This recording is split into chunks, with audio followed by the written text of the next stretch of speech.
জিলানি জিলানি গৌসে পাক জিলানি জিলানি জিলানি বড় পীর জিলানি মোদের জান প্রাণ হতে প্রিয় জিলানি জিলানি জিলানি গৌসে পাক জিলানি।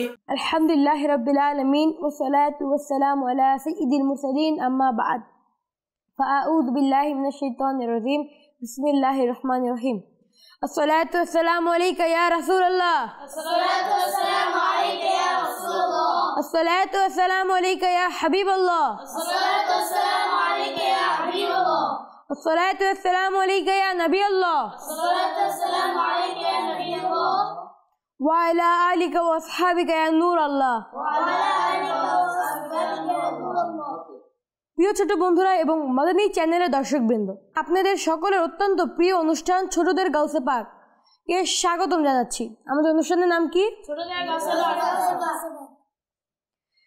প্রিয় ছোট বন্ধুরা এবং মাদানী চ্যানেলের দর্শকবৃন্দ, এই ইসলামী মাস অর্থাৎ রবিউল আখির মাসে 11वीं শরীফ নিয়াজ করা হয়, যাকে আমরা 11वीं শরীফের ফাতিহাও বলে থাকি। প্রিয় বন্ধুরা, এতে সাধারণত আমরা খাবার তৈরি করি, মানুষকে খাওয়াই, কোরআন পাকের তেলাওয়াত করি এবং অন্যান্য ভালো কাজ করি। এরপর এই সমস্ত নেক কাজের সওয়াব গাউসে পাক রহমতুল্লাহি তাআলা আলাইহিকে উপহার হিসেবে পৌঁছে দেই। এটাই হলো 11वीं শরীফের নিয়াজ। আমাদের গাউসে পাক রহমতুল্লাহি তাআলা আলাইহি ইসলামের জন্য অনেক পরিশ্রম করেছেন, অনেক ত্যাগ করেছেন। তাই আমাদের উচিত যে আমরা তার স্মরণে মাহফিল করি। কি করি? মাহফিল করি, তার পবিত্র জীবনী আলোচনা করি এবং তার জন্য সওয়াবের উপহার প্রেরণ করি। আল্লাহ পাক আমাদেরকে এই ভালো ভালো কাজগুলো করার তৌফিক দিন, আমিন। প্রিয় ছোট বন্ধুরা, আসুন অনুষ্ঠানটি শুরু করার পূর্বেই দুরূদ পাক পাঠ করা ফজিলত শ্রবণ করে নিই। আমাদের প্রিয় নবী, আমাদের প্রিয় আকা হযরত মুহাম্মদ মুস্তাফা সাল্লাল্লাহু আলাইহি ওয়াসাল্লাম ইরশাদ করেছেন, যে ব্যক্তি আমার প্রতি দুরূদ পাঠ করা ভুলে গেল সে জান্নাতের রাস্তা ভুলে গেল। নাউযুবিল্লাহ। প্রিয় ছোট বন্ধুরা, আসুন আমরাও একবার আমাদের প্রিয় নবীর প্রতি, আমাদের প্রিয় রাসূলের প্রতি একবার দুরূদ পাক পাঠ করে নিই। সাল্লু আলাল হাবিব সাল্লাল্লাহু তাআলা আলা মুহাম্মদ সাল্লাল্লাহু আলাইহি ওয়াসাল্লাম। প্রিয় ছোট বন্ধুরা, আসুন আমাদের মাঝে উপস্থিত প্রত্যেকটি বন্ধুদের সঙ্গে আপনাদের পরিচয় করিয়ে দিই। প্রথমে ডান দিকের প্রথম বন্ধুটিকে মাইকটি দিবেন। আসসালামু আলাইকুম ওয়া রাহমাতুল্লাহি ওয়া বারাকাতুহু। ওয়ালাইকুম আসসালাম ওয়া রাহমাতুল্লাহি ওয়া বারাকাতুহু। আমার নাম মোহাম্মদ আরফিন আত্তারি, আমি শাহজাহানপুর মাদ্রাসাতুল মদিনায় পড়ালেখা করি। জি মাশাআল্লাহ। পরবর্তী বন্ধুটিকে মাইকটি দিবেন। আসসালামু আলাইকুম ওয়া রাহমাতুল্লাহি ওয়া বারাকাতুহু। ওয়ালাইকুম আসসালাম ওয়া রাহমাতুল্লাহি ওয়া বারাকাতুহু। আমার নাম মাসুম, আমি শাহজাহানপুর মাদ্রাসাতুল মদিনায় পড়ালেখা করি। জি মাশাআল্লাহ। পরবর্তী বন্ধুটিকে মাইকটি দিবেন। আসসালামু আলাইকুম ওয়া রাহমাতুল্লাহি ওয়া বারাকাতুহু। ওয়ালাইকুম আসসালাম ওয়া রাহমাতুল্লাহি ওয়া বারাকাতুহু। আমার নাম মোহাম্মদ তামিম আত্তারি, আমি শাহজাহানপুর মাদ্রাসাতুল মদিনায় পড়ালেখা করি। প্রিয় ছোট বন্ধুরা, আলহামদুলিল্লাহ ইতিমধ্যে আমার ডান দিকের প্রত্যেকটি বন্ধুদের সঙ্গে আপনাদের পরিচয় করিয়ে দিয়েছি। চলুন আমরা বাম দিকের বন্ধুদের কাছে চলে যাই। জি প্রথম বন্ধুটিকে মাইকটি দিবেন। আসসালামু আলাইকুম ওয়া রাহমাতুল্লাহি ওয়া বারাকাতুহু। ওয়ালাইকুম আসসালাম ওয়া রাহমাতুল্লাহি ওয়া বারাকাতুহু। আমার নাম মোহাম্মদ তানজিদ আত্তারি, আমি শাহজাহানপুর মাদ্রাসাতুল মদিনায় পড়ালেখা করি। জি মাশাআল্লাহ। পরবর্তী বন্ধুটিকে মাইকটি দিবেন। আসসালামু আলাইকুম ওয়া রাহমাতুল্লাহি ওয়া বারাকাতুহু। ওয়ালাইকুম আসসালাম ওয়া রাহমাতুল্লাহি ওয়া বারাকাতুহু। আমার নাম মোহাম্মদ জিয়াদুল ইসলাম আত্তারি, আমি শাহজাহানপুর মাদ্রাসাতুল মদিনায় পড়ালেখা করি। জি মাশাআল্লাহ, খুবই সুন্দর। পরবর্তী বন্ধুটিকে মাইকটি দিবেন। আসসালামু আলাইকুম ওয়া রাহমাতুল্লাহি ওয়া বারাকাতুহু। ওয়ালাইকুম আসসালাম ওয়া রাহমাতুল্লাহি ওয়া বারাকাতুহু। আমার নাম মোহাম্মদ তাসিন আক্তার, আমি মাদ্রাসাতুল মদিনায় পড়ালেখা করি। জি মাশাআল্লাহ। প্রিয় ছোট্ট বন্ধুরা, আলহামদুলিল্লাহ ইতিমধ্যে আমার প্রত্যেকটি বন্ধুদের সঙ্গে আপনাদের পরিচয় করিয়ে দিয়েছি। চলুন অনুষ্ঠান শুরু করার পূর্বে আমরা কোরআন পাকের তেলাওয়াত শ্রবণ করে নিই। জি কোরআন পাক আজ আমাদের কে পাঠ করে শোনাবেন? আরিফিন ভাইয়ের কাছে চলে যাব আমরা এখন। জি আরিফিন ভাই। আউযু বিল্লাহি মিনাশ শাইতানির রাজীম। বিসমিল্লাহির রহমানির রহিম। ألم تر كيف فعل ربك بأصحاب الفيل ألم يجعل كيدهم في تضليل وأرسل عليهم طيرا أبابيل ترميهم بحجارة من سجيل فجعلهم كعصف مأكول صدق الله العلي العظيم। মাশাআল্লাহ, আমাদের আরফিন ভাই আমাদেরকে চমৎকারভাবে কোরআন পাকের তেলাওয়াত করে শুনিয়েছেন। সবাই বলি সুবহানাল্লাহ। সুবহানাল্লাহ। জি প্রিয় ছোট বন্ধুরা, চলুন আমাদের এই প্রোগ্রামটি এখন শুরু করা যাক। আজ আমাদের এই অনুষ্ঠানের প্রথম সেগমেন্টটি হচ্ছে কালাম। জিলানি জিলানি গৌসে পাক জিলানি, জিলানি জিলানি বড় পীর জিলানি, মোদের জান প্রাণ হতে প্রিয় জিলানি। জি, কালাম আমাদের আজকে পাঠ করে শোনাবেন। তানজিদ ভাইয়ের কাছে চলে যাবো। সাল্লাল্লাহু আলাইকা ইয়া রাসূলাল্লাহ ওয়া সাল্লাম আলাইকা ইয়া হাবিবাল্লাহ সাল্লাল্লাহু আলাইকা ইয়া রাসূলাল্লাহ ওয়া সাল্লাম আলাইকা ইয়া হাবিবাল্লাহ।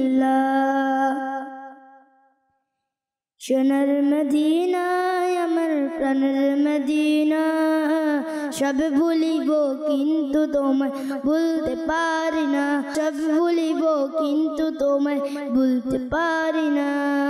সোনার মদিনায় আমার প্রাণের মদিনা, সোনার মদিনায় আমার প্রাণের মদিনা, সব ভুলিব কিন্তু তোমায় ভুলতে পারি না, সব ভুলিব কিন্তু তোমায় ভুলতে পারি না। জান্নাতের বাগান তোমায় নবী বলেছেন, কাকে সেবার অধিকারী তোমায় করেছেন। জান্নাতের বাগান তোমায় নবী বলেছেন, কাকে সেবার অধিকারী তোমায় করেছেন। তোমার বুকে প্রবাহিত নূরের ঝর্ণা, তোমার বুকে প্রবাহিত নূরের ঝর্ণা, সব ভুলিব কিন্তু তোমায় ভুলতে পারি না, সব ভুলিব কিন্তু তোমায় ভুলতে পারি না। সাল্লু আলা হাবিব সাল্লাল্লাহু তাআলা আলা মুহাম্মদ সাল্লাল্লাহু আলাইহি ওয়াসাল্লাম। প্রিয় ছোট্ট বন্ধুরা, মাশাআল্লাহ আমাদের তানজিদ ভাই আমাদেরকে চমৎকারভাবে কালাম পাঠ করে শুনিয়েছে। সবাই বলি সুবহানাল্লাহ। সুবহানাল্লাহ। জি প্রিয় ছোট্ট বন্ধুরা, আসুন আমাদের দ্বিতীয় সেগমেন্টের দিকে অগ্রসর হওয়া যাক। আমাদের প্রথম সেগমেন্টটি চমৎকারভাবে শেষ হয়ে গিয়েছে। চলুন দ্বিতীয় সেগমেন্ট। আমাদের দ্বিতীয় সেগমেন্টটির নাম হচ্ছে শিশুদের প্রশ্ন, বড়দের উত্তর। জিলানি জিলানি গৌসে পাক জিলানি, জিলানি জিলানি বড় পীর জিলানি, মোদের জান প্রাণ হতে প্রিয় জিলানি। আমাদের সেগমেন্টের নাম কি? জি, এই সেগমেন্টে বিভিন্ন শিশুদের কাছ থেকে প্রশ্ন নেওয়া হবে এবং মানি চ্যানেলের কোনো মুবাল্লিগ থেকে এর উত্তর নেওয়া হবে। জি, আশা করি আপনারা বুঝতে পেরেছেন। জি, এই সেগমেন্টের প্রথম প্রশ্নটি কে করতে চান? জি, মাসুম ভাইয়ের কাছে চলে যাব। আমার প্রশ্নটি হলো, আউলিয়া কেরামের সকলেই কি গাউসে পাক রহমতুল্লাহি আলাইহিকে ভালোবাসতেন এবং তার প্রতি শ্রদ্ধাশীল ছিলেন? জি প্রিয় ছোট্ট বন্ধুরা, ইতিমধ্যে আপনারা দেখতে পাচ্ছেন আমাদের মাসুম ভাই আমাদেরকে খুবই চমৎকার একটি প্রশ্ন করেছেন। প্রশ্নটি হলো, আউলিয়ায়ে কেরাম সকলেই কি গাউসে পাক রহমতুল্লাহি তাআলা আলাইহিকে ভালোবাসতেন এবং তার প্রতি শ্রদ্ধাশীল ছিলেন? আমাদের মাসুম ভাইয়ের প্রশ্নটির উত্তর চলুন জেনে নেই আমাদের মুবাল্লিগের কাছ থেকে। সাল্লু আলাল হাবিব সাল্লাল্লাহু তাআলা আলা মুহাম্মদ সাল্লাল্লাহু আলাইহি ওয়াসাল্লাম। প্রিয় ছোট্ট বন্ধুরা ও মাদানী চ্যানেলের দর্শকবৃন্দ, আপনারা দেখছেন আপনাদের সকলের পছন্দনীয় অনুষ্ঠান ছোটদের গাউসে পাক। ছোট্ট বন্ধুদের পক্ষ থেকে প্রশ্ন এসেছে, আমরা সেই প্রশ্নগুলো জানব এবং সেগুলোর উত্তর জানারও চেষ্টা করব। প্রথমত প্রশ্ন করেছেন, আউলিয়া কেরামের সকলেই কি গাউসে পাক রহমতুল্লাহি তাআলা আলাইহিকে ভালোবাসতেন এবং তার প্রতি শ্রদ্ধাশীল ছিলেন? এর উত্তর হলো জি হ্যাঁ, অবশ্যই। এমনকি যখন গাউসে পাক রহমতুল্লাহ তাআলা আলাই ঘোষণা করেন, আমার এই কদম যুগল সকল অলির কাঁধে, তখন এক বাক্যে সকলে তা মেনে নিয়েছিলেন। তাকে সকল আউলিয়া কেরাম এতটাই ভালোবাসতেন, এতটাই শ্রদ্ধা করতেন। যে মাশাআল্লাহ, উত্তরটি খুবই চমৎকার ছিল, সবাই বলে মাশাআল্লাহ। জি, দ্বিতীয় প্রশ্ন কি করতে চান? জি, আমাদের জিহাদ ভাই করবে, বলুন। আমার প্রশ্নটি হলো গাউসে পাক রহমতুল্লাহ তাআলা আলাইহি মুরিদ কেমন হওয়া উচিত? জি মাশাআল্লাহ, প্রশ্নটি খুবই সুন্দর ছিল। জিহাদ ভাই আমাদেরকে প্রশ্ন করেছে যে গাউসে পাক রহমতুল্লাহ তাআলা আলাইহি এর মুরিদ কেমন হওয়া উচিত। প্রশ্নটি খুবই সুন্দর ছিল। চলুন প্রশ্নটির উত্তর আমরা মুবাল্লিকের কাছ থেকে জেনে নেই। দ্বিতীয়ত প্রশ্ন করেছেন গাউসে পাক রহমতুল্লাহ তাআলা আলাইহি এর মুরিদ কেমন হওয়া উচিত। জি, অত্যন্ত গুরুত্বপূর্ণ প্রশ্ন। এটা ছোটদের জন্য যেমন, এটা বড়দের জন্য তেমন প্রযোজ্য একটি প্রশ্ন। এর উত্তর হলো গাউসে পাক রহমতুল্লাহ তাআলা আলাইহি এর মুরিদ অবশ্যই নামাজি, রোজাদার, মুত্তাকি ও পরহেজগার হওয়া উচিত। আল্লাহ পাক আমাদের সবাইকে গাউসে পাক রহমতুল্লাহ তাআলা আলাইহি এর পরিপূর্ণ অনুসারী হওয়ার তৌফিক দান করুন। জি মাশাআল্লাহ, উত্তরটি খুবই সুন্দর ছিল, সবাই বলি মাশাআল্লাহ। জি, তৃতীয় প্রশ্ন কি করতে চান? জি, আমাদের তৃতীয় প্রশ্নটি করবো হচ্ছে আমাদের তানজিদ ভাই, মাইকটা ওনাকে দেওয়া হোক। আমার প্রশ্নটি হলো মদিনা শরীফে যাওয়া যেমন আমাদের আকাঙ্ক্ষা থাকে, তেমনি কি বাগদাদ শরীফে যাওয়ার আকাঙ্ক্ষা আমাদের অন্তরে থাকা উচিত? তানজিদ ভাই আমাদেরকে খুবই চমৎকার একটা প্রশ্ন করেছেন। প্রশ্নটি হলো মদিনা শরীফে যাওয়ার যেমন আমাদের আকাঙ্ক্ষা থাকে, তেমনই কি বাগদাদ শরীফে যাওয়ার আকাঙ্ক্ষা আমাদের অন্তরে থাকা উচিত। জি চলুন এই প্রশ্নটির উত্তর, এত সুন্দর প্রশ্নটির উত্তর জেনে নেই আমাদের মুবাল্লিকের কাছ থেকে। তৃতীয়ত আমাদের প্রশ্ন করেছেন মদিনা শরীফে যাওয়ার যেমন আমাদের আকাঙ্ক্ষা থাকে, তেমনই কি বাগদাদ শরীফে যাওয়ার আকাঙ্ক্ষা আমাদের অন্তরে থাকা উচিত। এর উত্তর হলো জি হ্যাঁ, কেননা গাউসে পাক রহমতুল্লাহ তাআলা আলাইহি এর মাজার হচ্ছে বাগদাদ শরীফে, আর তিনি হচ্ছেন সকল অলিদের অলি, আর অলিদের মাজারে গেলে ফয়েজ পাওয়া যায়। সুতরাং অবশ্যই তার মাজারে যাওয়ার আকাঙ্ক্ষা আমাদের অন্তরে রাখা উচিত এবং থাকা উচিত। জি মাশাআল্লাহ, উত্তরটি খুবই সুন্দর ছিল, সবাই বলি মাশাআল্লাহ। জি প্রিয় ছোট্ট বন্ধু, আলহামদুলিল্লাহ ইতিমধ্যে আমাদের দ্বিতীয় সেগমেন্ট শিশুদের প্রশ্ন এবং বড়দের উত্তর সেগমেন্টটি শেষ হয়ে গিয়েছে। চলুন আমাদের পরবর্তী সেগমেন্ট আপনি কি জানেন। জিলানি জিলানি গৌসে পাক জিলানি, জিলানি জিলানি বড় পীর জিলানি, মোদের জানো প্রাণ হতে প্রিয় জিলানি। সেগমেন্টটি শুরু করা যাক। প্রিয় ছোট্ট বন্ধুরা এবং মদিনা চ্যানেলের দর্শকবৃন্দ, আপনি কি জানেন আমাদের প্রিয় মুর্শিদে করিম গাউসে পাক শায়েখ আব্দুল কাদের জিলানী রহমতুল্লাহি তাআলা আলাইহির শরীরের গঠন ছিল মাঝারি উচ্চতার, বুক ছিল প্রশস্ত, দাড়ি ছিল ঘন এবং গলা ছিল লম্বা ও সুন্দর। সুবহানাল্লাহ। গায়ের রং ছিল বাদামি এবং যুক্ত ভ্রু ও কালো চোখ বিশিষ্ট। প্রিয় ছোট্ট বন্ধুরা, আপনারা কি জানেন আমাদের প্রিয় গাউসে পাক শায়েখ আব্দুল কাদের জিলানী রহমতুল্লাহি তাআলা আলাইহি শৈশবেই জানতে পেরেছিলেন যে তিনি একজন ওলি। প্রিয় ছোট্ট বন্ধুরা এবং মদিনা চ্যানেলের দর্শকবৃন্দ, আপনি কি জানেন হুজুরে গাউসে পাক রহমতুল্লাহি তাআলা আলাইহি এর পবিত্র অভ্যাস ছিল যখনই তিনি অজুহীন হতেন তখনই অজু করে নিতেন এবং সাথে সাথে 2 রাকাত নফল নামাজ পড়তেন। সুবহানাল্লাহ।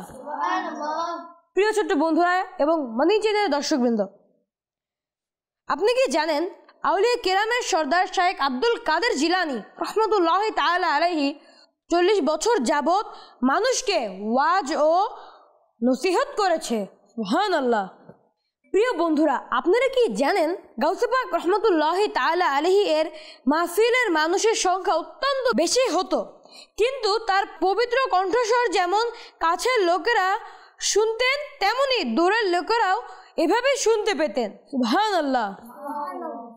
প্রিয় ছোট বন্ধুরা, আলহামদুলিল্লাহ ইতিমধ্যে আমাদের এই অনুষ্ঠানের তৃতীয় সেগমেন্টটি খুবই চমৎকারভাবে শেষ হয়ে গিয়েছে। চলুন আমাদের পরবর্তী সেগমেন্ট চতুর্থ সেগমেন্টের দিকে অগ্রসর হওয়া যাক। আমাদের চতুর্থ সেগমেন্টটি হচ্ছে উত্তর দিন। জিলানি জিলানি গৌসে পাক জিলানি, জিলানি জিলানি বড় পীর জিলানি, মোদের জান প্রাণ হতে প্রিয় জিলানি। আমাদের চতুর্থ সেগমেন্টের নাম কি? উত্তর দিন। এই সেগমেন্টে আমি আপনাদেরকে বিভিন্ন প্রশ্ন করব, আপনারা এই প্রশ্নের উত্তর দিবেন। আশা করি আপনারা সবাই বুঝতে পেরেছেন। জি, আমার প্রথম প্রশ্ন, গাউসে পাক রহমতুল্লাহি তাআলা আলাইহি কত বছর পর্যন্ত এশার ওযু দিয়ে ফজরের নামাজ আদায় করেছেন? জি মাশাআল্লাহ, সবাই হাত তুলেছেন। চলে যাবো তাসকিন ভাইয়ের কাছে। যে প্রশ্নটি হচ্ছে, গাউসে পাক রহমতুল্লাহি তাআলা আলাইহি কত বছর পর্যন্ত এশার ওযু দিয়ে ফজরের নামাজ আদায় করেছেন? 40 বছর 75। জি মাশাআল্লাহ, উত্তরটা একদম সঠিক হয়েছে। সুবহানাল্লাহ। জি, আমার পরবর্তী প্রশ্ন, শেখ আব্দুল কাদের জিলানী রহমতুল্লাহি তাআলা আলাইহি বাগদাদের কোন শহরে থাকতেন? তানজিদ ভাইয়ের কাছে চলে যাব। জিলান শহরে। মাশাআল্লাহ, উত্তরটা একদম সঠিক হয়েছে। সুবহানাল্লাহ। জি, তৃতীয় প্রশ্ন, আমির আহলে সুন্নাত কোন তরিকার মুরিদ হয়েছেন? জি, চলে যাব আমাদের আরফিন ভাইয়ের কাছে। কাদেরিয়া তরিকায়। সুবহানাল্লাহ, উত্তরটা একদম সঠিক হয়েছে। সুবহানাল্লাহ। জি, আমার চতুর্থ প্রশ্ন, ক্রম অনুসারে ইসলামী মাস রবিউল আখির কত নম্বর মাসে আসে? মাসুম বিল্লাহ ভাইয়ের কাছে চলে যাব। 4 নম্বর মাস। মাশাআল্লাহ, উত্তরটা একদম সঠিক হয়েছে। সুবহানাল্লাহ। এই সেগমেন্টের সর্বশেষ প্রশ্ন, নামাজের কতটি শর্ত আছে? জি, তামিম ভাইকে মাইকটি দেওয়া হোক। 6টি শর্ত। মাশাআল্লাহ, উত্তরটা একদম সঠিক হয়েছে। সুবহানাল্লাহ। প্রিয় ছোট্ট বন্ধুরা, ইতিমধ্যে আমাদের সেগমেন্টটি সম্পূর্ণ হয়ে গিয়েছে। আজ আমাদের অনুষ্ঠানের পঞ্চম সেগমেন্টের নাম হচ্ছে গাউসে আজম রহমতুল্লাহি তাআলা আলাইহির প্রিয় উপাধি সমূহ। জিলানি জিলানি গৌসে পাক জিলানি, জিলানি জিলানি বড় পীর জিলানি, মোদের জান প্রাণ হতে প্রিয় জিলানি। গাউসে আজম রহমতুল্লাহি তাআলা আলাইহি এর উপাধি সমূহ। প্রিয় ছোট্ট বন্ধুরা, আশা করি আপনারা এই সেগমেন্টের নাম শুনে বুঝে গিয়েছেন। এই সেগমেন্টে আমি আপনাদেরকে গাউসে পাক রহমতুল্লাহি তাআলা আলাইহি এর একটি উপাধি বলবো এবং সেটির অর্থও বলে দিব, তা আমি আপনাদের মুখস্থ করেই দিব। আজকের উপাধিটি হলো পিরানে পীর। এটি একটি ফার্সি শব্দ। এটি কি শব্দ? ফার্সি। আচ্ছা, উপাধিটি হচ্ছে পিরানে পীর। এটি একটি ফার্সি শব্দ। এর অর্থ পীরদের পীর বা সব বুজুর্গের বুজুর্গ। অর্থটি কি? জি, এবং এটি কি শব্দ? ফার্সি শব্দ। প্রিয় ছোট্ট বন্ধুরা, আশা করি আপনাদের মুখস্থ হয়ে গিয়েছে। আমি আপনাদের সুবিধার্থে আবারও বলে দিচ্ছি, পিরানে পীর এটি একটি ফার্সি শব্দ এবং এর অর্থ হচ্ছে পীরদের পীর বা সব বুজুর্গের বুজুর্গ। প্রিয় ছোট্ট বন্ধুরা, ইতিমধ্যে আমাদের সেগমেন্টটি সম্পূর্ণভাবে শেষ হয়ে গিয়েছে। চলুন পরবর্তী সেগমেন্টের দিকে অগ্রসর হওয়া যাক। আমাদের পরবর্তী সেগমেন্ট, যার নাম হচ্ছে নারা বা স্লোগান। জিলানি জিলানি গৌসে পাক জিলানি, জিলানি জিলানি বড় পীর জিলানি, মোদের জান প্রাণ হতে প্রিয় জিলানি। যার নাম কি? তিনি পীরদের পীর, তিনি আউলিয়াদের আমির, সকলের হলেন তিনি বড় পীর। রবের সাথে সম্পর্ক গভীর, হোক রহম হে আমার পীর, কবরে এলো মুনকার নেকির, সুপারিশ করবেন হে আমার পীর। প্রিয় ছোট বন্ধুরা, আলহামদুলিল্লাহ ইতিমধ্যে আমাদের সেগমেন্টটিও শেষ হয়ে গিয়েছে। প্রিয় ছোট বন্ধুরা, এতক্ষণ আপনাদের আমাদের সঙ্গে থাকার জন্য অসংখ্য অসংখ্য ধন্যবাদ। পরবর্তী অনুষ্ঠান দেখার জন্য আমন্ত্রণ জানিয়ে এখানে বিদায় নিচ্ছি। ততক্ষণ পর্যন্ত সবাই সুস্থ থাকবেন, ভালো থাকবেন, মাদানী চ্যানেল বাংলা দেখতে থাকবেন। সাল্লু আলাল হাবিব সাল্লাল্লাহু তাআলা আলা মুহাম্মদ সাল্লাল্লাহু আলাইহি ওয়াসাল্লাম। জিলানি জিলানি গৌসে পাক জিলানি, জিলানি জিলানি বড়